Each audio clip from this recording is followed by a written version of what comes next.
Bueno, Luis, vamos a tratar de mejorar el internet. ¿Ahora me escuchas? Hola, Luis. Vamos allá.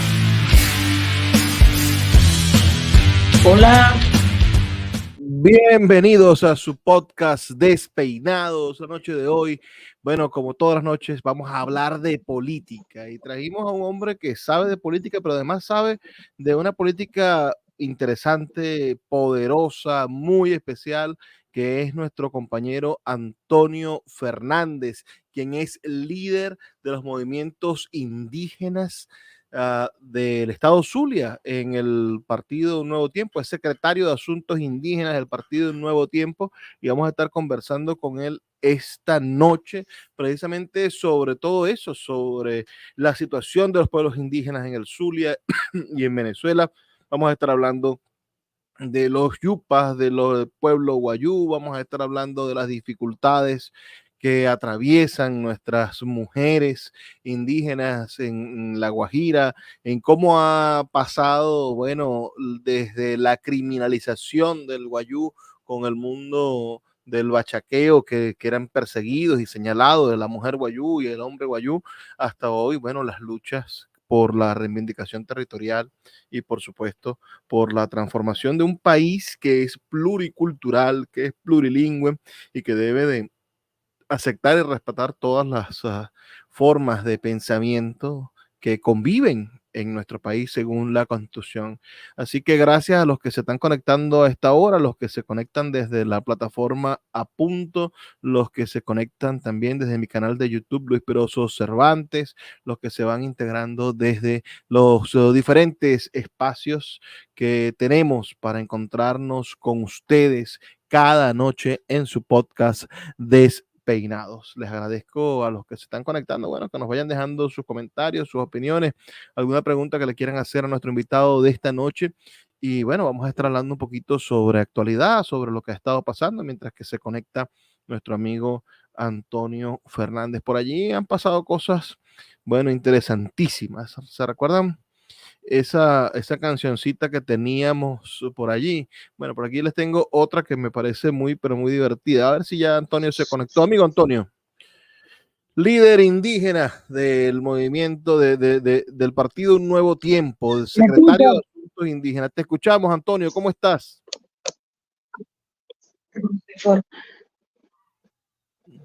¿Cómo estás? ¿Nos escuchas? Compañero, creo que tiene problemas su teléfono. Ah, qué lástima. Vamos a escuchar este jingle que me parece muy interesante. A ver por qué. Este sí, este no.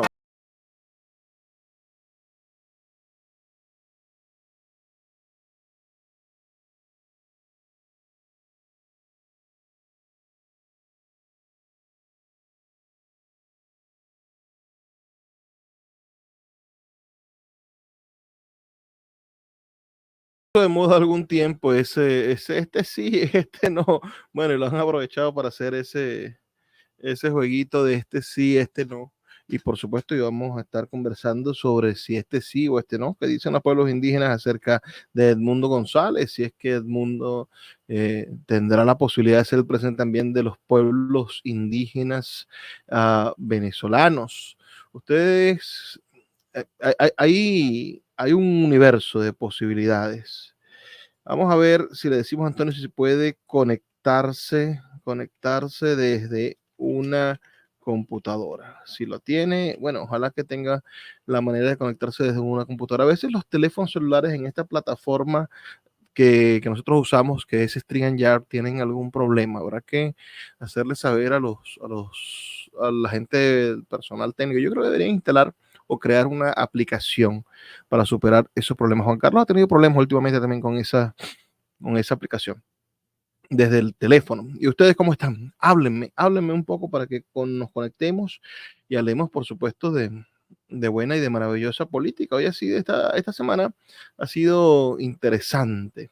Vamos a analizar algunos videos mientras que se conecta nuestro amigo Antonio, que es un líder que ustedes deben conocer, y los invito a que lo sigan en las redes sociales, a Antonio Fernández.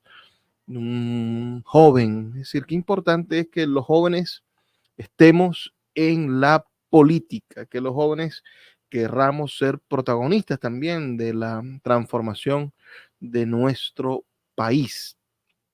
Vamos a ver si revisamos algunos videitos por aquí, si conseguimos algunos videos que presentarle. Miren lo que dijo recién el señor Capriles. Vamos a escuchar esto que nos dice Capriles. Allí no hubo ninguna condición y el levantamiento de la sanción personal a Elvis Amoroso es porque Elvis Amoroso, como presidente del CNE, tiene que firmar un documento con la Unión Europea para darle la formalidad a la misión de observación. Tú escuchas a Elvis Amoroso hoy que si las sanciones contra el pueblo venezolano, todo eso es mentira, absolutamente mentira. Nada de eso, repito, es verdad. ¿Qué es lo que busca esta desinvitación a la Unión Europea? Bueno, el mismo libreto de siempre de quienes están en el poder, generar desconfianza. Allí no hubo.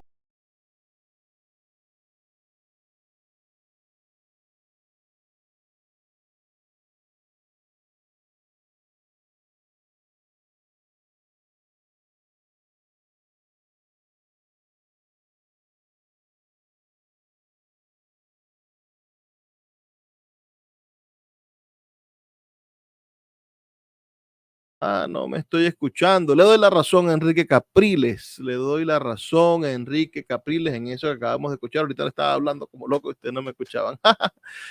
Les digo que le doy la razón a Enrique Capriles cuando digo, bueno, aquí lo que hay es una pieza de ingeniería electoral. El gobierno ha decidido decirle a los venezolanos desconfíen porque la Unión Europea no viene, pero igual los venezolanos vamos a salir en cambote. Es imparable la cantidad de venezolanos que vamos a salir a decirle a Nicolás Maduro que se vaya para su casa, porque evidentemente hay muchísimo que hombres y mujeres que deseamos el cambio. Hoy lo que deseamos es cambiar. ¿Sabe quién se quitó la careta? ¿Quién se quita la careta? Bueno, Indira, me parece que cada vez es más chavista. ¿Por qué le pasará eso a la señora Indira? Me preocupa muchísimo que Indira ande en esas cosas. Por aquí tenemos alguna declaración de Simón García, que es un hombre que yo respeto. Simón García es el que preside el MAS. El MAS es una especie de reserva moral. Por aquí tenemos a nuestro invitado de esta noche, Antonio. Ahora sí nos escuchas, querido Antonio. Sí, mi estimado, sí, claro que sí. Amaya Piaguaré. Me encanta eso. Miren, les presento a todos los que están conectados. Tenemos ahorita 97 personas conectadas. Les presento a este caballero que es un líder político emergente de nuestro país, un joven al que hay que apoyar, al que hay que seguir, un joven que está usando las redes sociales para dar a conocer el sentimiento de su pueblo y también el sentimiento de todo el pueblo venezolano, que es el mismo sentimiento y que es la misma práctica por la democracia. Les presento a Antonio Fernández, quien es sin duda un referente, que anoten ese nombre porque este muchacho va a dar de qué hablar en las reivindicaciones del pueblo guayú y de todas las comunidades indígenas del estado Zulia. Bienvenido, Antonio, a Despeinados.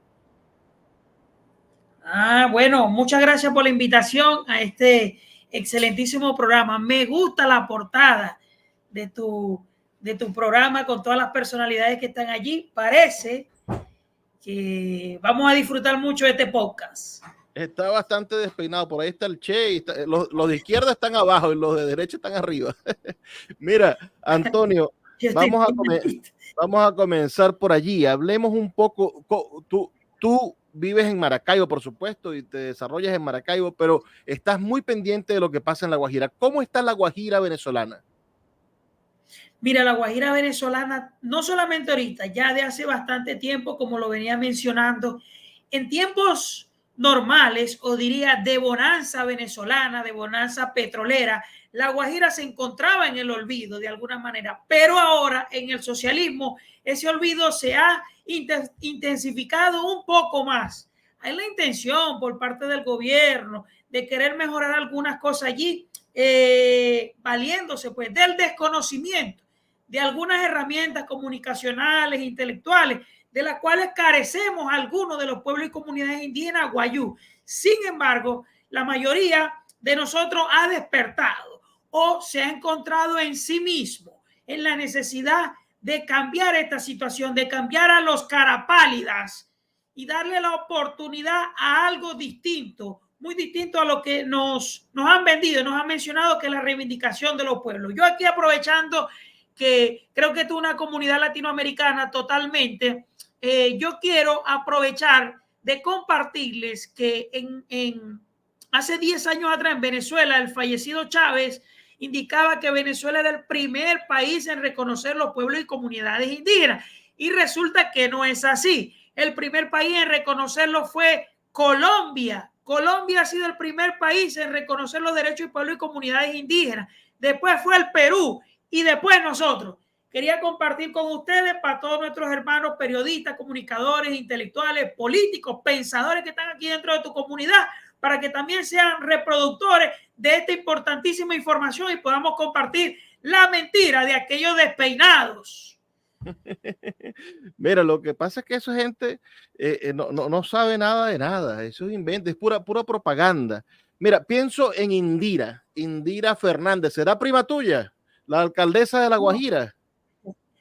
Ojalá, para poderme acercar a ella con toda la sinceridad, honestidad y poderle compartir nuestras visiones de cómo un alcalde guayú o alcalde de un municipio indígena pudiera encontrar resultados sin poner en riesgo la fidelidad, el compromiso con su partido. Pero muy importantemente, el compromiso que tiene un alcalde indígena o un alcalde de una comunidad indígena. Desafortunadamente no tenemos ningún vínculo. Entiendo que ella se denomina como indígena, pero de la etnia Añú.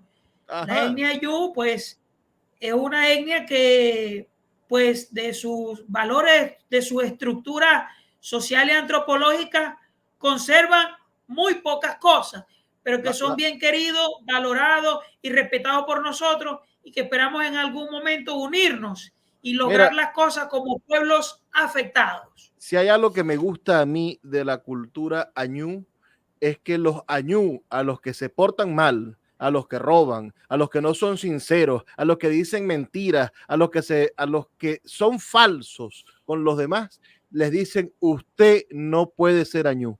Usted será otra cosa, pero Añú no es si dice mentiras. Total. Bueno, las sociedades siempre se apartan, las cárceles existen es porque nosotros queremos distinguirnos los buenos de los malos. Y en la cultura sucede lo propio. Los añú, así como los guayú, tienen un destierro cultural para aquellas personas que desconocen o desintegran los valores únicos y que fortalecen, que distinguen a un pueblo de otro, que son los valores y la estructura, el derecho por la palabra y las ganas de construir algo para su propia comunidad y no convertirse en unos traicioneros más. Mira, el pueblo guayú vive, por supuesto, en La Guajira, donde está centrado, vive en el municipio Mara, donde hay miles de guayú, y en Maracaibo, en la zona norte, todo eso es territorio guayú. Todo eso son hombres y mujeres que han construido y que han generado familias además trabajadoras, honestas, comprometidas con el país y con la raigambre. ¿Cómo está el pueblo guayú en Maracaibo? ¿Está pasando necesidades? ¿Está siendo vilipendiado? ¿Hay racismo en contra del pueblo guayú en Maracaibo? ¿Qué pasa con el pueblo guayú que vive en el norte de la ciudad? Mira, yo creo que los indígenas en toda Venezuela estamos pasando una situación étnica porque pues la globalización, el occidente busca a todos incluirnos dentro de un mismo sistema, donde cuando tú eres diferente, pues el mismo sistema te quiere expulsar por pensar distinto, por vestirte distinto, por tener una cultura diferente. Cuesta en toda América Latina y en Venezuela encontrarnos en un diálogo de racionalidades que nos permita pues tener una convivencia entre todos, pero de manera diferente. Eso es en toda Venezuela, pero muy especialmente en el Zulia, En el Zulia hay un poco más de resistencia porque el pueblo indígena guayú es uno de los pueblos indígenas más numerosos del país. Y algo muy importante, los guayú fuimos los primeros en conocer el caballo, fuimos los primeros en conocer la pólvora, fuimos los primeros en ir a las escuelas occidentales, fuimos los primeros en participar en la iglesia católica, en la iglesia cristiana. Y fuimos los primeros también en conocer la fuerza de la moneda, tanto venezolana como colombiana. Nosotros fuimos los primeros en que pudimos sumergirnos en el sistema mercantilista. Nosotros pudimos, por estar en zona fronteriza, pudimos conocer las bondades de la moneda, del dinero, y a partir de ahí pudimos ser igual al resto de la sociedad de alguna manera, que lo vamos a ver ahorita con el caso Yupa. Yo creo que nosotros a lo interno tenemos una resistencia en las comunidades. Mira, yo soy hijo de gocho, mi papá es gocho, mi mamá es guayú. Y yo luchaba desde pequeño para que mi comunidad, mi barriada del oeste de Maracaibo me aceptara, porque me llamaban guajiro. En mi casa me llamaban gocho, pero fuera de la casa yo era un guajiro. Entonces yo quería como que incorporarme a esos grupos de niños y me costaba. Y en el colegio me llamaban guajiro come piojo. De manera que las etapas van creciendo y de alguna manera como que la discriminación se hace más fuerte, más efectiva, más intelectual, más inteligente. La forma de ofender se convierte de una manera mucho más inteligente. El racismo en las instituciones de alguna manera existe por el desconocimiento de algunos funcionarios que están detrás de eso, que aún no aceptan que vivimos en una sociedad multiétnica, pluricultural y diversa en todos los sentidos. De manera que es importante que nosotros luchemos y rescatemos el sentido de la interculturalidad institucional. ¿Qué significa eso, Luis? Que cualquier funcionario tenga la capacidad de reconocer las necesidades de cada pueblo según la ubicación donde se concentren estos grupos y según las necesidades. Si una persona va a la alcaldía de pronto a buscar un servicio funerario, algún apoyo, alguna cosa, no es el mismo. Quizás no estamos pidiendo un acompañamiento o realizar este evento en Abadía Las Mercedes, por mencionarte alguna, sino en nuestra propia ancestralidad, que esa propia ancestralidad es denominada como hechicerismo, demonio, brujería. Entonces, allí es donde se ve de alguna manera la discriminación o el desconocimiento por el otro que es diferente. Entonces, yo creo que en el estado Zulia sí hay bastante, te tengo que decir, sí hay bastante, todavía hay bastante racismo. Uno está luchando desde esta plataforma para promover el orgullo y la identidad de ser indígena, pero le estamos diciendo a aquellas personas que no son indígenas o que físicamente no parecen indígenas, que todos tienen un gen de indígena, de pueblo originario, y que en su propia estructura no es único, no es original 100%, que todos tenemos algo de Asia, todos tenemos algo de Europa, todos tenemos algo del África, y que nadie es puro. Y entre todos estos continentes que te acabo de mencionar, o de esta diversidad que te acabo de mencionar, vale la pena reconocerse como hijos de algo original, reconocerse como hijos de los pueblos indígenas guayú en el caso del estado Zulia. Esa es la lucha que nosotros tenemos, sin ofender a nadie, sin atacar a nadie, porque sería contradictorio a lo que nosotros estamos luchando y estamos exigiendo. Nosotros estamos promoviendo el diálogo de racionalidades culturales, sociales, políticas e institucionales. Yo disfruté muchísimo hablando con José Quintero Weir sobre el diálogo de racionalidades. Y decía José Quintero, ese muchacho guayú que usted ve ahí es bilingüe, habla dos lenguas. Es decir, no solamente ese es bilingüe cuando se habla inglés, ese hombre habla guayú. Y lo mejor, ese hombre piensa en guayú y viene a estudiar aquí matemática y física y tiene que transpolar al guayú en su pensamiento esa matemática. Imagínese usted lo complejo que puede ser para usted que solamente habla una sola lengua, bueno, entender esas cosas ¿Cómo lo hará nuestro compañero? Es heroico encontrarnos con eso. Y ahora pienso en tu papá, que me dices que es gocho, que es andino, y cómo se enamoró de esa guayú, ¿verdad? Es decir, aquella capacidad de poder ver la belleza de la mujer guayú, de ver sus costumbres, de aceptarla, porque no hay una cosa más diferente que un gocho y que una mujer guayú, ¿verdad que sí? Son como diferentes. ¿Tu papá aprendió a hablar guayú? Sí, sí. Tuvo que aprender Un para entender poquito, cuando le peleaba. no más que aprendió tamurraja en pia, que eso es lo que le gusta al amigo mío, decir puro tamurraja en pia. Mira, Mira, el problema del guayú no solamente es aquí, sino también en la política. Cuéntame, porque hace poco decíamos, se levantaba la voz y decía, bueno, Evo Morales es el primer presidente indígena del mundo. El primer indígena que llegó a ser presidente en el mundo fue Evo Morales, según su propia propaganda. ¿Qué pasa en la política? ¿Hay espacio en la política para que un guayú pueda ser, por ejemplo, alcalde de Maracaibo en el futuro? mira, en la política no hay espacio para nadie. Aquí, en la política no hay espacio para nadie. Aquí hablando un poco de ciencia política y de gobierno. Mira, en la política no hay espacio para nadie. En la política es como un ecosistema del más fuerte. Del más fuerte en el pasado era físicamente, después intelectualmente, después económicamente. Hoy en día, pues, los atributos son otros, quienes son más fuertes comunicacionalmente, quienes son más fuertes comunitariamente, quienes son más fuertes organizativamente, estructuralmente, y que sean capaces de convocar, de masificar, pues, de entregar un mensaje, llegar y convertir eso en una acción.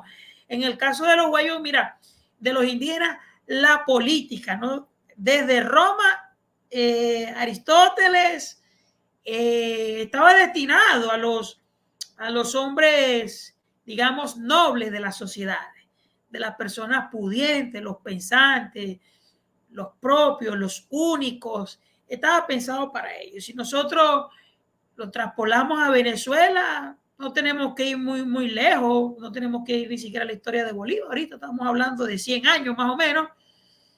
Ni siquiera las mujeres podían estar en la política, sino aquellos hombres que tuvieran las cualidades que te acabo de mencionar. Entonces, si un indígena para que pudiera entrar en la política debería primero reunir todas las cualidades que te acabo de mencionar. No es que le vayan a negar el espacio, porque si hay un indígena que tiene la capacidad económica, comunicacional, estructural, apoyado por algunas empresas, algunas corporaciones, y además hacerse acompañar un equipo técnico con un mensaje del momento, claro que sí puede llegar a ocupar un espacio político, como lo puede ocupar una persona de origen afrodescendiente, como lo puede lograr una persona de los nuevos sectores de la sociedad ahorita, que como lo es la sexodiversidad. La sexodiversidad, una persona de la sexodiversidad puede llegar a ser un pastor de la iglesia, puede llegar a ser un político, pero pareciera que en el caso de los guayú no es tan habitual, no es tan natural, porque, ojo, los indígenas hemos estado como alejados, por no decir excluidos del sistema de educación. Entonces, tú no tienes sistema de educación, no tienes lógica, no tienes racionamiento. Por lo tanto, no tienes formación, no tienes capacitación. Cuando vas al campo laboral son muy pocas posibilidades de competencia que puedas tener tú. Todavía no has amasado tierra, todavía no tienes el patrimonio de la tierra para trabajarla, tanto de la agricultura, y que eso te repercuta en un patrimonio económico para ti, te dé dinero, te dé un estatus y tú poder competir. Todavía estamos muy lejos de eso. Pero yo creo que lejos de esos atributos, la capacidad de comunicar y de entenderse con Occidente. Imagínate que un yupa quiere aspirar la presidencia de la República y de pronto no domine un buen castellano, de pronto no quiere entenderse con algunos medios de comunicación, con algunos actores propios del concierto, del ecosistema de la política. Es muy difícil. Entonces, pero si hay un indígena que pueda reunir todas esas cualidades, definitivamente puede llegar a ser cualquier cosa en Venezuela. Mira, Hemos te tenido pongo ejemplos. el caso de los yupas. A mí me parece que el gobierno trata a los yupas como ciudadanos de segunda. ¿Por qué los yupas no pueden cruzar el puente sobre el lado como cualquier venezolano? Sí, definitivamente. Yo creo que a todos, últimamente a todos los indígenas nos han tratado como ciudadanos de segunda. Primero porque convirtieron el voto de elección popular a una mano alzada. Ya hay una degradación política. Y en el caso de los yupas, pues creo que se nos está violando el derecho al libre tránsito. Decía un senador en Colombia, los pueblos y comunidades tienen derecho dentro de sus comunidades, pero fuera de ella tienen el mismo derecho que cualquier otro venezolano. ¿Sí o no? Nadie Claro. les puede negar el derecho a los yupas de transitar por el país. Si cometen algún delito, como cualquier otro ciudadano, tiene que responder la fuerza pública. Entonces, Mira, creo que hay una contradicción política allí. Yo no sé hasta cuándo lo podrá sostener la presidencia de la República, el gobierno nacional, pero todos ellos saben que no tiene ninguna lógica. Los medios de comunicación también los tienen, porque la sociedad dice, pero si lo dejan ir van a romper. Pero entonces, ¿para qué está la fuerza pública? Yo soy de los que cree que nosotros no estamos es de complicado. delito. Es complicado, por ejemplo, el caso de los yupas con el pueblo de Machiques. Yo tengo muchos amigos de Machiques, a los que quiero muchísimo, y que son descendientes, por supuesto, de tantos trabajadores agrícolas, de tantos ganaderos, que Machiques es una potencia ganadera. Pero mucha gente del pueblo de Machiques le tiene idea al pueblo yupa y al indígena, porque sienten, bueno, que el indígena ataca su principal medio de subsistencia, que es la agricultura, pero el indígena dice, es que el agricultor durante 100 años me ha estado robando mis tierras, ha estado moviendo los linderos, ha estado quitando el espacio y nos ha estado arrinconando en la peor parte de la sierra, donde no se puede cultivar, donde no se puede. Entonces, hay como una especie de guerra civil entre venezolanos yupas y venezolanos no yupas, que no está declarada, y parece que no hay manera de zanjar eso y de encontrar justicia. ¿Qué opinión mereces tú y qué se está haciendo políticamente de los derechos indígenas? Tiene que ver con la misma estructura que te acabo de mencionar. Por la ubicación geográfica de los indígenas, desafortunadamente en el caso yupa, mira que los guayú, por la ubicación en la costa, en el mar, fuimos los primeros como que en tener contacto con Europa, conocer la educación, conocer la iglesia. En el caso de los yupa, que estaban en el otro extremo, muy difícil pudieran tener contacto con los españoles y conocer esas herramientas que tenían los españoles. Yo creo que eso ha repercutido en las consecuencias que hoy viven nuestros hermanos. Porque si tú no tienes el conocimiento, tú no te formas, tú no te capacitas, tanto para el trabajo como para la lucha jurídica que corresponde aquí. Y yo te voy a poner el caso de los indígenas maravinos, o los indígenas guayú. Olegario Villalobos, Coquibacoa, Juana de Ávila, incluso el casco central de Maracaibo fueron los primeros espacios de los indígenas guayú. Fueron llegando los barcos, fue llegando como que una forma de arrinconarnos, no es que nos fueron sacando, sino que la ciudad se iba urbanizando, industrializando, y nosotros en busca del hábitat natural de nosotros fuimos buscando territorios que nos permitan ser más autónomos, lugares que se parezcan más a nosotros, ¿sabes? Y fuimos buscando como para Antonio Borjas, Ildefonso, San Isidro, y de alguna manera nos fuimos alejando. Ningún guayú ahorita en Maracaibo está reclamando la propiedad de Maracaibo. No sé si me acompañas. Te entiendo. ¿Te imaginas que un guayú en este momento, aunque nosotros nos sentimos dueños de toda América Latina, el derecho romano, el derecho positivo vino para acá a decirnos, ustedes no son dueños de eso al 100%. Para tú ser dueño de eso, tienes que trabajarla, tienes que buscar una validación de tercero, no te basta vivir allí, tienes que demostrar que es tuyo. Y es precisamente lo que está pasando con nuestros hermanos yupa. la agricultura, por no decir ganadero, ni grupos, ni corporaciones del ganado, ni de la agricultura que le esté robando la tierra. Conforme eso va creciendo, uno va buscando como espacios que se parezcan a nosotros. Y creo que es el caso de los yupas. Y con todo eso, si tú no vas a la escuela, porque te alejas más de la escuela, te alejas más de la iglesia, no aprendes las herramientas de lucha y de combate de Occidente, sino que te quedas con la pajita, con tejer, con la lanza. Entonces, de alguna manera, tus capacidades de competencia, de lucha, van mermando.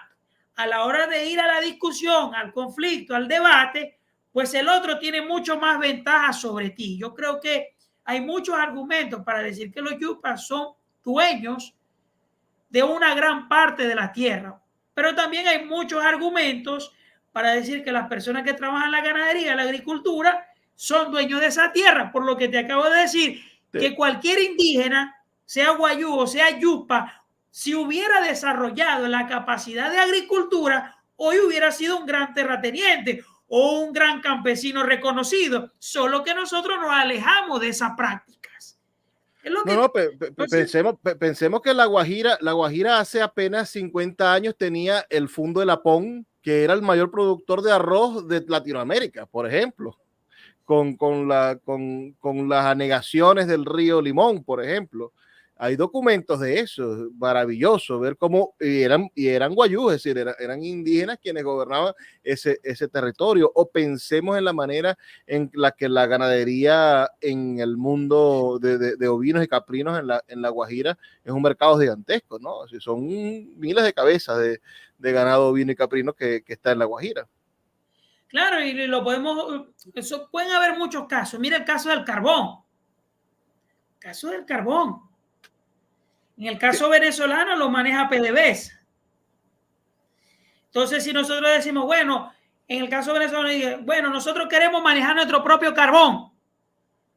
¿Tenemos los técnicos para eso? Pero además, ahora te pregunto yo, tú como indígena, eso está en territorio indígena, por supuesto. Claro, claro. Esa montaña, ¿vale la pena tumbar la montaña para sacar el carbón? No, definitivamente no. Pero esas son las prácticas de las empresas del mundo, de los países del mundo. América Latina dice, mira, la gente reclama servicios, se reclama carretera y le dice, mira, si tú quieres esto, desafortunadamente te tengo que quitar tu montaña. Entonces, ¿sabes? Se le llama el principio de escasez. Se le llama el principio de escasez. Yo te pongo a necesitar y a solicitar cosas y te digo, bueno, si tú lo necesitas, tienes que ceder a esto. Por ejemplo, el caso de la gasolina. Quizás alguien pudiera haber tenido la intención de no vender gasolinas a Bolívar o regalarlas a Bolívar, sino que quería venderla a dólar a precio internacional. Entonces, la escaseo, digo que no hay, busco una excusa y la gente empieza a demandar gasolina al costo que sea y es mi oportunidad de introducirla a dólar internacional.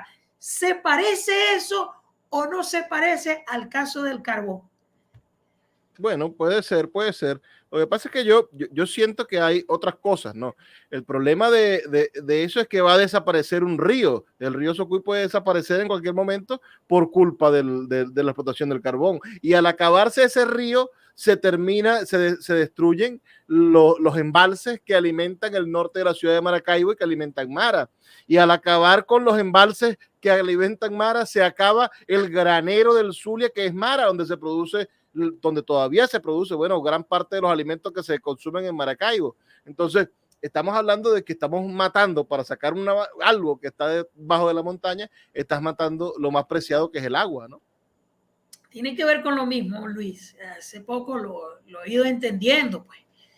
Y para eso la gente tiene que organizarse y informarse lo más que se pueda. O sea, si, fíjate por dónde comenzamos. Comenzamos por La Guajira. Me dijiste, bueno, los pueblos indígenas de La Guajira están en el olvido, están muy necesitados. Alguien pudiera aparecer y decir, bueno, yo le puedo dar la solución. ¿Qué necesita? Un hospital.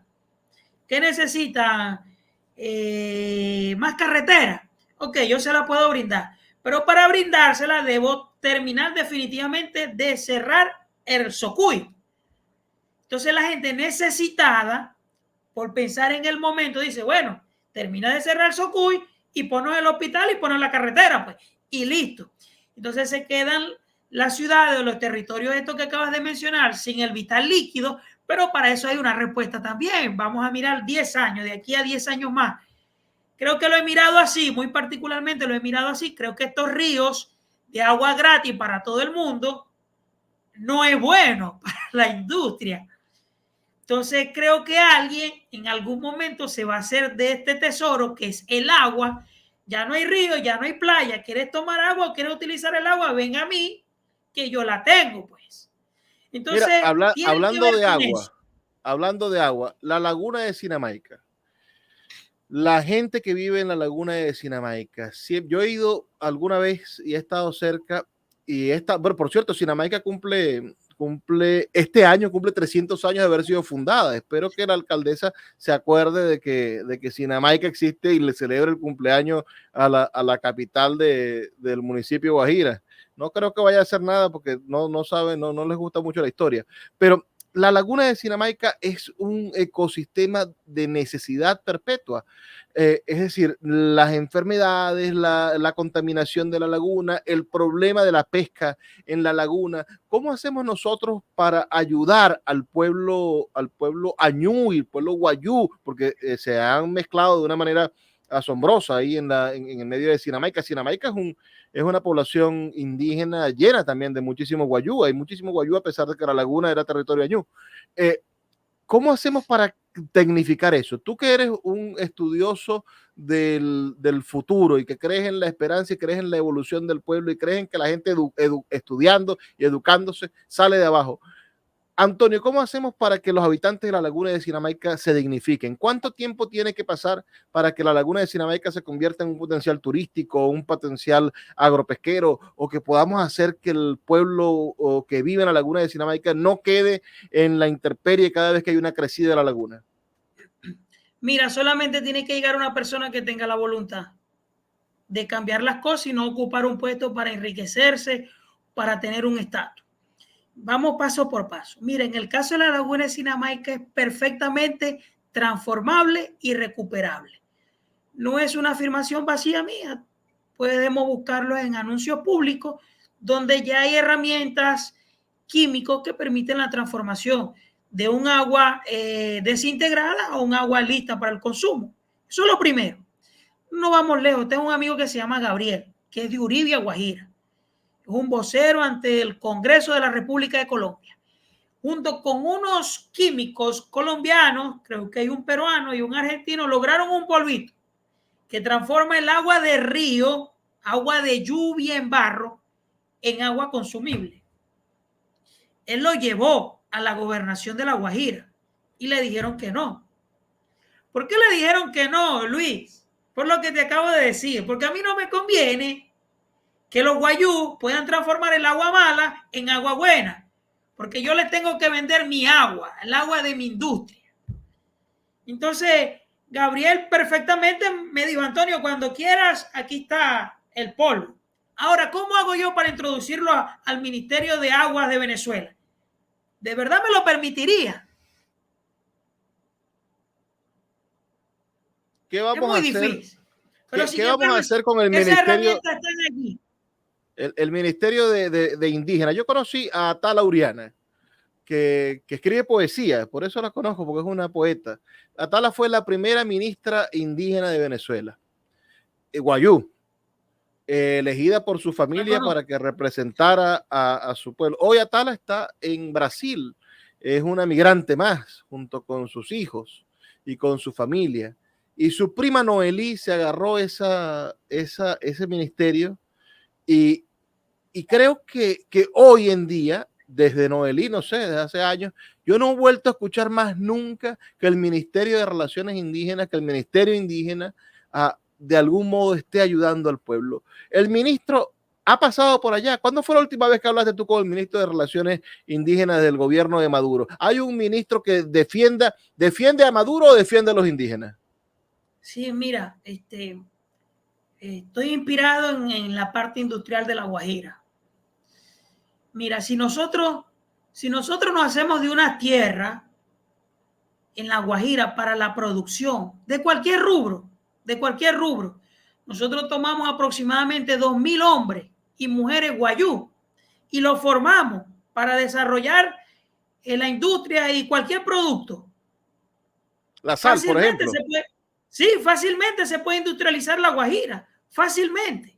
Esto no requiere nada, esto lo que requiere es, estaríamos hablando de 15, 20 técnicos que capacite a 2.000 personas.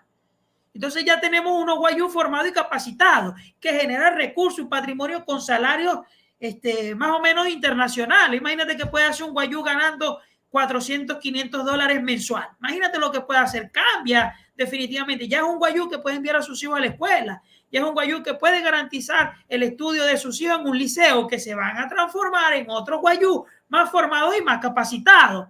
¿Ya? Entonces creo que no ha existido la capacidad y la voluntad de alguien que de verdad quiera transformar el orgullo, la identidad y explotar las capacidades que tenemos nosotros los indígenas, primero para nuestro territorio y segundo para el país. Nosotros tenemos una indígena en Google. Los chicos, tenemos unos chicos guayú que acaban de hacer un Wikipedia guayú. En las actuaciones tenemos personas, las chicas que están ganando los reinados de belleza en el sur y en Venezuela son de origen guayú. Estamos viendo policías, técnicos y profesionales guayú. Tenemos muchísimas capacidades, pero no hemos contado con autoridades propias de nuestras tierras que nos impulsen, que nos tomen de la mano y digan, vamos adelante, compañeros, podemos dar lo mejor de nosotros y podemos ser un mejor país, como indígenas y como venezolanos criollos. Tiene un talento para la mano de obra, sin despreciar eso, ¿no? Es decir, cómo el guayú, cómo trabaja, cómo es un trabajador incansable, justo. Él te pone su salario y cumple con su palabra, porque además es un hombre de palabra. Si hubiese la posibilidad de industrializar La Guajira, como tú dices, estoy seguro de que La Guajira aprovecharía todo eso. Y hablando, por supuesto, de los guayú y de las riquezas. Yo veía la sal, las salinas de La Guajira, yo decía, esta sal de La Guajira no le envidia nada a nadie. Podríamos estar exportando sal de La Guajira para Europa, empaquetándola bien. Totalmente. Entonces, para eso no se requiere nada, Luis. Te acabo de mencionar. Tú tomas 2.000 guayú, 2.000 hombres y mujeres guayú, lo introduces en un espacio, le das la formación, la capacitación en línea y ya tiene 2.000 personas que pueden desarrollar una planta rápidamente y promover la economía del sur y de todo el país. Pero no ha habido la voluntad de estas personas que están en el gobierno nacional, que son quienes tienen la capacidad para eso.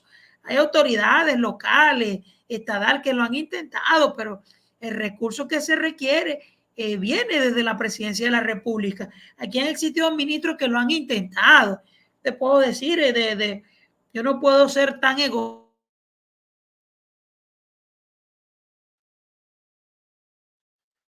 Se nos congeló el amigo Antonio. Indígenas. Yo no puedo decir eso. Yo claro. estoy acá. No puedo decir eso. Pasa que algunas veces a veces está el interés de la comunidad indígena, pero a veces está el interés del gobierno de turno, del partido, que definitivamente cambia la orientación que pueda tener cualquier hombre o mujer indígena que esté en un puesto y pueda llenarse de buena voluntad. Le pasa a los alcaldes, le pasa a los gobernadores. Mira, cualquier alcalde, el gobernador del Zulia quizás tenga mejores intenciones para el Estado, pero la planificación del gobierno nacional es otra. Y si sucede lo mismo con los mismos representantes indígenas, pues que no ha sabido sortear la situación, superar los obstáculos. Mira, por eso que acabo de decir, sin afectar el interés del gobierno ni del partido. Y yo creo que se puede desarrollar una buena política indígena sin afectar al gobierno y sin afectar los intereses del partido. Ahora te voy a preguntar, ¿tú crees que el pueblo indígena guayú se ha acostumbrado a sufrir? Porque, es decir, yo siento, por ejemplo, a veces me he enterado que en el Guanábano o en Paraguaypoa, que es una urbe, que es un pueblo gigante, que es una pequeña ciudad, a veces pasan 3 y 4 días sin electricidad. Y en Maracaibo nadie se entera. ¿Cómo el guayú aguanta ese maltrato? Mira, así como lo ha aguantado una parte de la ciudad. A mí me gusta hacer estas comparaciones, Qué bueno que me lo dice. Pues se dice, ¿y por qué los guayú no se levantan, no se ponen bravos? Y a veces yo me pregunto, ¿y por qué Maracaibo no se levanta, no se pone bravo? Porque hay herramientas del miedo que te dice a ti, epa, si haces algo, va a actuar la justicia. Estas van a ser las consecuencias. Eso pasa en las ciudades. En las ciudades pasa, en Maracaibo pasa, por eso muy poca gente se atreve a hacer cosas. Y en los lugares más remotos, más olvidados, más escondidos, el miedo es mayor. Porque en Maracaibo tú puedes hablar y alguien te ve y alguien te escucha. Pero en La Guajira no te escucha nadie. Claro. Y allá puede pasar cualquier cosa. Allá lo único que te puede salvar es la misma cultura y la misma identidad de ser guayú. Porque imagínate que tú eres de Paraguaypoa y estás reclamando tu derecho. Y el oficial que te envíen te puede enviar un gocho, que ahí puede haber una especie de contrapeso, pero quizás te envían un guayú y ese guayú va dispuesto como que a actuar en el mandato que le ha dado a la ley para resguardar el orden, sin abusar, ¿no? Pero sabemos que pasa otra cosa. La única forma de detenerlo es de decirle, mira, te reconozco, eres de esta comunidad, mira que si te excedes, vamos a acudir a ti a través de tu familia. Es una especie de control. Por eso no pasa mayor cosa en la misma Guajira. Es decir, que el mismo pueblo se cuida y se protege bajo su propio sistema. Pero definitivamente en La Guajira la gente no nos hemos acostumbrado a vivir sin luz, a vivir sin agua. Nos la estamos sorteando como todo el mundo. La gente de Maracaibo que tiene carro, tú la ves haciendo el día completo su cola para agarrar gasolina. Y no se molesta, o sí se molesta, pero no tiene la capacidad de accionar. Solo que tiene que aguantar, callar, resistir y avanzar. Lo mismo sucede con los pueblos indígenas. Hay una molestia entre nosotros, hay una inconformidad, que eso se manifiesta en el rechazo, en el distanciamiento de aquellas personas que pueden hacer algo para cambiar las cosas y no las hacen. Ayer estaba en Antonio Bora Romero, una comunidad que se llama El Ancón, haciendo guanequepén por la democracia, un café por la democracia. Entonces, la persona que nos invita nos dice, mira, este es el sitio chévere y tal, esta es una base de misión. Y cuando miramos, una ranchería completa, pero estaba cubierta de puras casas del gobierno. Y fuimos entrando casa por casa, casa por casa, casa por casa. Y nos encontramos una comunidad no chavista, una comunidad callada, amenazada y llena de miedo, llamando y pidiendo auxilio. Casi que nos decía, epa, voy a votar por ustedes, pero mejor váyanse ya, porque me pueden quitar la bolsa de comida.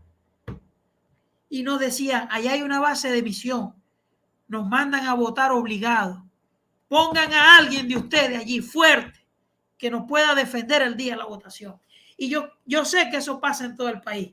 La gente está callada, pero está esperando su momento democrático, su momento político para intentar darle un cambio político al país con la herramienta que cívicamente conocemos y que podemos utilizar en Venezuela para cambiar las cosas, que es el voto. Pero definitivamente los guayú no estamos acostumbrados ni a vivir mal, ni a pedir, ni somos conformistas. Claro que deseamos más cosas, claro que queremos más cosas, claro que queremos vivir mejor y eso es lo que estamos promoviendo nosotros. Y eso es lo que estamos despertando, ese deseo de ser mejor cada día más. Somos guayú, pero no estamos destinados a la pobreza, al olvido, a la mendicidad, sino que debemos desarrollar nuestras propias capacidades que bastante tenemos. Mira, y el municipio Guajira, que antes se llamaba Páez, este municipio, desde que llegó el chavismo al poder, ha sido chavista. Siempre han ganado los chavistas allí. Yo lo dudo un poco. Yo quiero ser bastante objetivo aquí. Mira, para tú ganar elecciones, tú tienes que aplicar las herramientas, que son atención, campaña, programas sociales, hacer inversión en obras públicas, en publicidad. Quizás el mismo actuar de la política de 20 años, 25 años atrás, que fue la misma política que nos trajo a Chávez, quizás esa misma política ha sido la que ha permitido que el chavismo se haga del municipio Guajira. Porque una vez yo fui a Sinamaica, y en Sinamaica hay un gran comando de acción democrática. Y el Guayú antes votaba por AD y se denominaba el voto blanco indígena, que los indígenas votaban blanco, es decir, votaban por AD. Pero como todo, el descuido, la confianza en el poder, la confianza en las instituciones y quizás el descuido de las propias comunidades, la falta de escuchar. Este es un podcast de política. Claro. No de politiquería, porque yo sé que aquí hay intelectuales. Uno de los grandes errores que cometen los políticos, todos nosotros, es creer que las cosas siempre están bien abajo. De creer que siempre vamos a tener las personas allí. De creer que porque tenemos a una persona que nos sonríe siempre en la frente, el resto también está feliz, cuando no es así. De creer que hay una sola verdad, de creer que existen blancos y negros cuando no es así. Entonces, creo que esos mismos errores nos ha traído los malos gobiernos. Yo hacía una reflexión una vez en Perú y decía, en el caso de Perú, mira que Perú tuvo un presidente indígena recién que lo metieron preso, Pedro Castillo. Ajá. Entonces, yo decía, ¿por qué? ¿Por qué los países de derecha van a elecciones y pierden con uno de izquierda? Y esto no tiene nada que ver con ofender a nadie, porque yo no no pertenezco a los grupos de derecha, a los que promueven los valores de derecha o promueven todo lo que sea distinto a la izquierda. No me reconozco de la izquierda, me reconozco como alguien de centro. Yo decía, la derecha tiene la habilidad de regalarle los gobiernos a la izquierda. Porque en Argentina estaba Macri y Macri pudo haber ganado y se lo dieron a la izquierda. En Bolivia estaba esta chica, la señora Yanes, que había ingresado por Evo Morales. Fueron a elecciones y la recuperó la izquierda rápidamente. En Perú estaba la derecha peruana. Fueron a elecciones y lo recuperó la izquierda rápidamente con Pedro Castillo. Tuvimos en Colombia con Duque y Uribe, unos grandes líderes, fueron a elecciones y lo perdieron con Petro. Entonces, mi definición fue, ¿por qué si los pueblos de América Latina le entregan los gobiernos y las presidencias a los gobiernos de derecha, por qué somos incapaces de conservarla? Sí, puede conservar un gobierno, se puede conservar. Es también como un ciclo. La gente se cansa de la derecha y gira a la izquierda, después se cansan de la izquierda y giran a la derecha, a excepción de Venezuela, donde, bueno, estamos intentando salir de esto. Mira, La Guajira, el pueblo guayú de Maracaibo, de Mara y de La Guajira, por supuesto, van a apoyar a Edmundo González. El pueblo guayú va a salir a votar por Edmundo. ¿Tú crees que se dé o va a haber amenaza del chavismo? ¿Va a haber lista? ¿Va a haber bolsa clan? ¿Va a haber compra de votos? ¿Tú crees que el guayú logre zafarse del círculo vicioso y logre tener una votación mayoritaria por Edmundo? Claro que sí. Mira, primero que tengo que decirte, la amenaza existe, está y estará. Y es mucho más efectiva en comunidades indígenas porque, repito, las comunidades indígenas no tenemos la capacidad intelectual, técnica y económica para generar nuestro propio patrimonio. Y mientras dependamos de la bolsa de comida, vamos a tener miedo y vamos a estar apegados por allí, salvo algunas familias indígenas que de alguna manera no dependen de eso. Y es muy efectiva la amenaza y la bolsa de comida en comunidades indígenas, pero en la mayoría de los casos los guayú vamos a salir a votar. Vamos a salir a votar por el cambio, vamos a salir a votar por Edmundo González, por encima de cualquier comentario. Mira, ayer nos decía en esa misma comunidad, nos encontramos una señora y me dijo, en nuestra propia lengua, nos dijo, ellos amenazan a otras personas, a nosotros no nos amenazan, porque esta casa la construimos nosotros. Mi esposo trabaja y mis 4 hijos también, y aquí no dependemos de una bolsa de comida. Y los muchachos, bueno, tú sabes que el licor, las prácticas occidentales también han llegado a las comunidades indígenas. Y estos chicos, bueno, estaban de alguna manera inspirados en las cosas del occidente y dijeron, bueno, lo que sea con mi mamá es con nosotros, ¿sabe?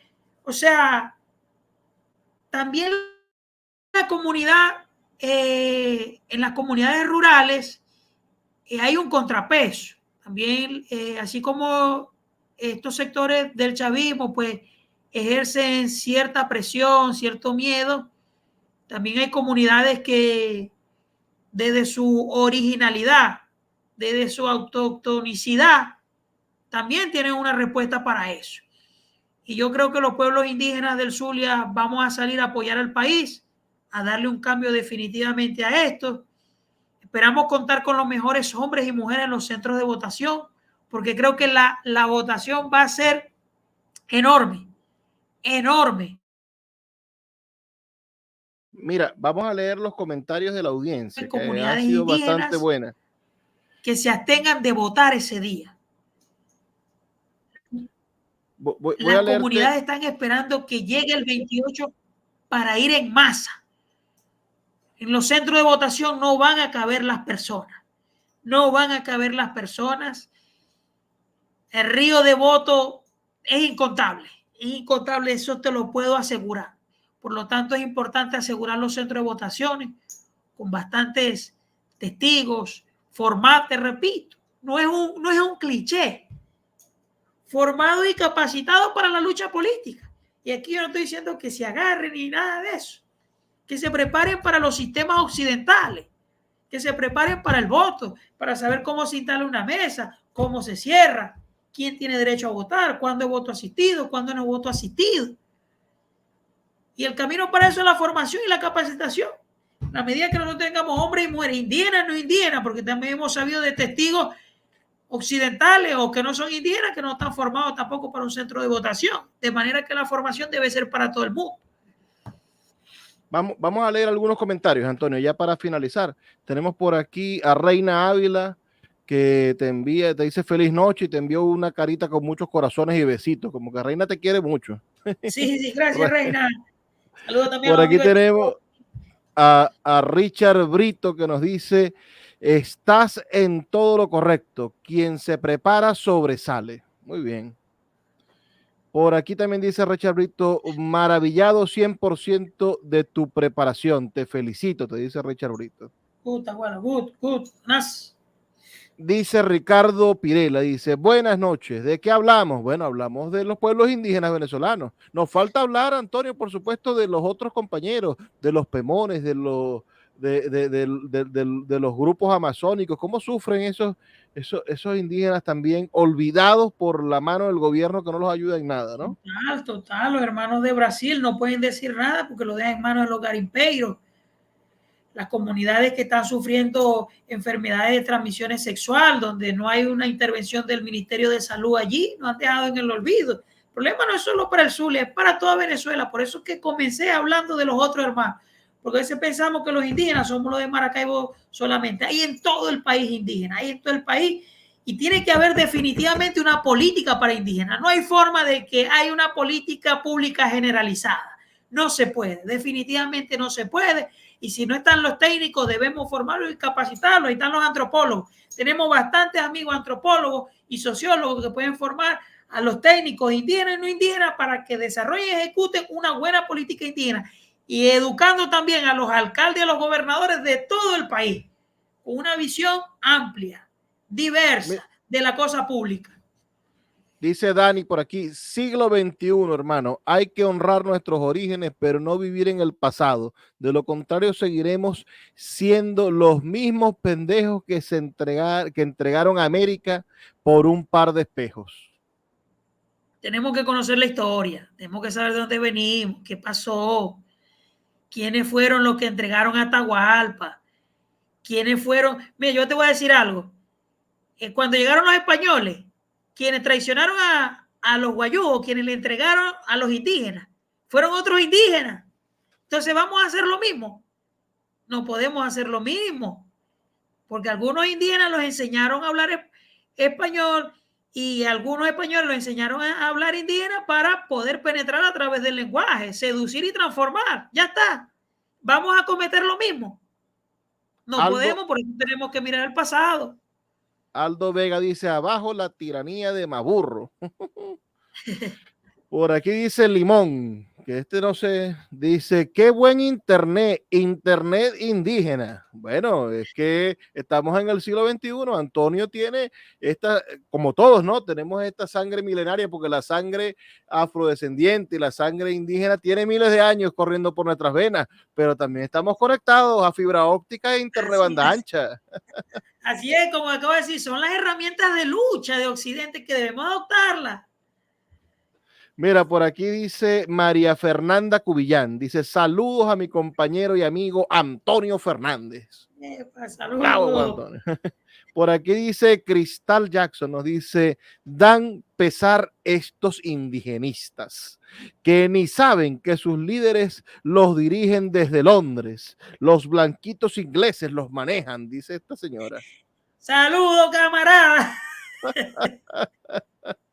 Mira, rodilla en tierra, leales siempre, traidores nunca. No puede ser. Por aquí dice Madrigal. Madrigal dice, Antonio, mi hermano, un abrazo fuerte. Trabajamos juntos en varias campañas. Saludos. Y cerramos con el señor Javier Banda, que dice, brillante tu invitado. Y yo estoy muy de acuerdo. Quiero que todo el mundo siga a Antonio en sus redes sociales. Ustedes vayan al Instagram de Antonio y se van a dar cuenta de lo que es un líder comprometido con la causa indígena, por supuesto, porque no deja de defender al pueblo guayú, pero lo hace con todas las herramientas de la tecnología, lo hace entretenido, lo hace educando a la gente. Es un estupendo comunicador de las causas políticas y de las reivindicaciones de su pueblo, y te reconozco como un líder que va a dar mucho que hablar, hermano, en los años próximos para hacer de La Guajira y hacer del pueblo guayú, de Maracaibo y de Mara y de todo el estado Zulia, bueno, el pueblo de promesa que es y de futuro que va a ser, y a superar la miseria, porque es que no puede ser que estemos anclados en la miseria. Pronto vamos a entregar un mensaje también para los empresarios de Venezuela. Yo creo que los empresarios de Venezuela tienen que subir a otro nivel. Yo creo que esos sectores también debemos pasar a otra escala de producción de capital, de producción de riqueza, de mejora de productos. Juan González te escribe un comentario por aquí y te pregunta, ¿qué cifra maneja el entrevistado sobre la cantidad de la población indígena nacional? El MINPI la cerró. El MINPI la cerró. No, desde el 2014 no tenemos información oficial en todo Venezuela. Para nada. La población guayú es de más de 1 millón de personas, ¿no? Entre Colombia y Venezuela. Mira, por allí pasamos. Te voy a hacer una medición artesanal. Los pueblos indígenas en Venezuela rondamos de 3 a 3 millones y medio de quienes se reconocen como tal. Habrán otros que no se reconocen como indígenas. Pero si llegáramos a un censo bastante específico que le permita a la gente decir, bueno, yo soy indígena, pero o mis padres eran indígenas, pero yo no me reconozco, no practico esas cosas. Ahora yo quiero ser occidental y ya eso pasa a otra escala. Son indígenas todos aquellos que hablan, podemos contabilizar a aquellos quienes conservan su lengua. Bueno, ya eso va a otro sector. Somos indígenas, si consideramos que todos tenemos un gen indígena, entonces ¿de cuántos indígenas estaríamos hablando en Venezuela? La cantidad varía. Entonces, es una medición artesanal que te puede indicar. Y Ildefonso Vázquez, mira, yo recuerdo que una compañera concejal indígena en Maracaibo sacó 125,000 votos, que unos eran indígenas, otros no indígenas, pero tú puedes medirlo de alguna manera. Si tú tomas las elecciones y sumas las cantidades de votos indígenas por los movimientos y las tarjetas indígenas, pues lo que pasa es que en Venezuela ahorita no tenemos un registro electoral indígena, que es otra promesa del gobierno. Ya, pero artesanalmente nosotros podemos indicar que estamos entre los 3 millones y medio, 4 millones indígenas reconocidos como tal en todo el país. Antonio, ¿cuáles son tus redes sociales? Compártelas con los compañeros aquí para que te sigan. En todas mis redes sociales, muy fácil, Antonio Indígena en todas mis redes. Hermano, un abrazo, admirado con tu trabajo. Gracias por esta oportunidad de compartir contigo esta noche en Despeinado y espero que nos honres de nuevo próximamente, el próximo mes, no sé, cuando tengas tiempo para que tengamos otra conversación y hablemos, bueno, sobre por qué metieron preso a Pedro Castillo o qué es lo que está pasando con los indígenas de México, qué es lo que está pasando con los pueblos, con el pueblo Premón, con el pueblo y con todos los pueblos piaroas que están pasando también necesidades. Es decir, porque sé que conoces Claro que muy sí. bien el tema. Mira, la historia del presidente peruano te va a encantar. Yo estuve en Chota. Chota es la ciudad de donde es él. Y estaba desde allá. Desafortunadamente el hombre le tenía un cariño porque era indígena, pues me enorgullecía, pero pertenecía a las corrientes de la izquierda, al cubanismo, la tristeza, el olvido, el hambre, la escasez, pero sí tenía una preocupación por lo que iba a pasar. Como politólogo yo no te voy a afirmar que puedo ver el futuro, que tengo una bola de cristal acá porque estaría especulando, no es así. Tampoco soy un hechicero, porque si no me jugara la lotería mañana y ganara. Pero la experiencia te enseña cosas y nosotros los venezolanos hemos visto muchas elecciones y sabemos cosas, pues, y podemos ver ciertos comportamientos que si se repiten, concluyen en algo. Pero eso te lo voy a dejar saber en nuestro próximo encuentro, si Dios nos lo permite. Gracias a mi hermano Luis Cervantes por este espacio, por esta ventana. También admiro lo que estás haciendo. Está promoviendo también el estudio, la parte intelectual, la otra forma de ver la política, la otra forma de opinar. Tú dices que eres opinador y tú opinas desde otro punto de vista. Los opinadores de hoy en día son calificados como los que hablan por hablar, pero tú hablas con un fundamento. Y me atrevo a decir que dentro de tu hablar y tu comunicar, dentro de tu opinar, es tan prudente y tan rico en este momento que habrán personas dentro de su atraso que no podrán entender la importancia y el tesoro que hay en cada una de tus opiniones, que son capaces hasta de tergiversarlas, no por ti, sino por su desconocimiento. Mi hermano, bueno, te bendigo, amén. Sigue adelante, desarróllate para ti, para amén. Comunicar mejor y nunca te atrases para que otros te entiendan. Sigue adelante, Luis. Te admiro, te quiero mucho. Pronto te visito en tu sitio. En mí tienes un espacio. Espero algún día invitarte a comer un chivito, un ovejito asado. Bueno, a mí, yo una vez fui a Caicay y probé el fliche que llaman. Qué cosa tan sabrosa. Buenísimo. Buenísimo. Qué cosa tan sabrosa. La comida tradicional guayú es verdaderamente maravillosa. Y también probé una vez el ovejo asado, el ovejo guisado. Qué cosa tan buena, un guisado de ovejo, porque es que los guayús son mira, es una nación dentro de nuestra nación, pero qué riqueza cultural y cuánto tenemos que aprender nosotros del pueblo guayú. Cuánto tenemos que aprender todos los días del pueblo guayú para poder ser mejores venezolanos.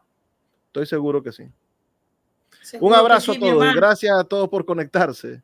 Este hombre que está allí, mírenlo bien, no lo pierdan de vista. Antonio Fernández, el líder, la generación de relevo del liderazgo indígena de Venezuela. Hasta mañana, amigos míos. Hasta mañana.